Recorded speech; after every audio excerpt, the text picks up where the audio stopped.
Okay,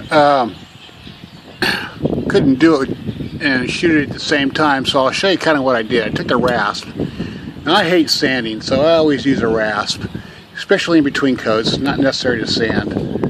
But with two hands, and your rasp will only cut one way. And you can turn the blade around, you can either push it or pull it. I like pulling it, I have more control. And I just kind of ran the rasp, or I bondoed there. I took the high spots off for my second coat. You can see right in here I have a low spot that I'll use the green Bondo still, because I only like to fill just a very thin coat. I don't like anything thick with the other Bondo. Like I said before, it doesn't hold up unless it's a real thin coat. But you don't need to sand every time. It makes a big mess. I'm in a marina. It makes a big problem every time I sand.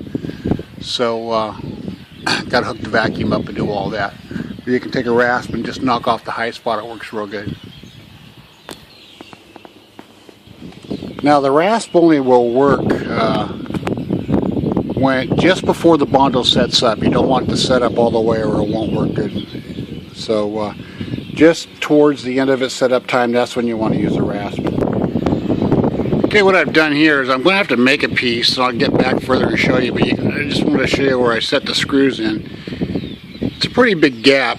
Hold my thumb up there so you can see how big it is. And when you're making a piece that big, you got to have some reinforcement behind it. So I got the two big stainless steels down in there, and they're good and tight and anchored.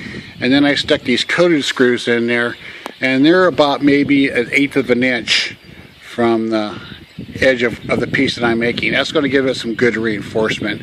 Let me kind of step back here and I'll show you how big the piece is relative to how I'm working. Okay, that should give you an idea. It's about 3/4 of an inch big. Now the reason I don't want to just make a piece for that is because I don't really have it hanging out. There's really nothing to go to. So it's going to be actually easier for me to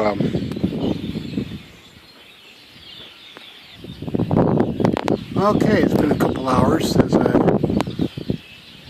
the last part of this video, and you can see right here this is on that port corner, and we got the hole all fixed in. It's pretty much all shaped to size, pretty much. It's going to need a final coat. You can't really see it in the video, I don't think, but there's some little grooves here and there that we'll use the other Bondo to fix. Over here though, I want to show you something. When I fixed this one right here, this was the one that I had to make a piece for. And where I am right now is, look real carefully, you can see right in here, I got to finish that up, okay? And it's a cap that goes on over the plywood on this other deck up here. So what I have to try to do is finish this piece off so it looks the same when I'm done. I'll show you a cool little tool or a trick. This was the hole right here. Still needs another coat of the green Bondo. As you can see, there's some holes right in here, and I won't leave that to the regular Bondo. Same thing over here, there's a couple of holes.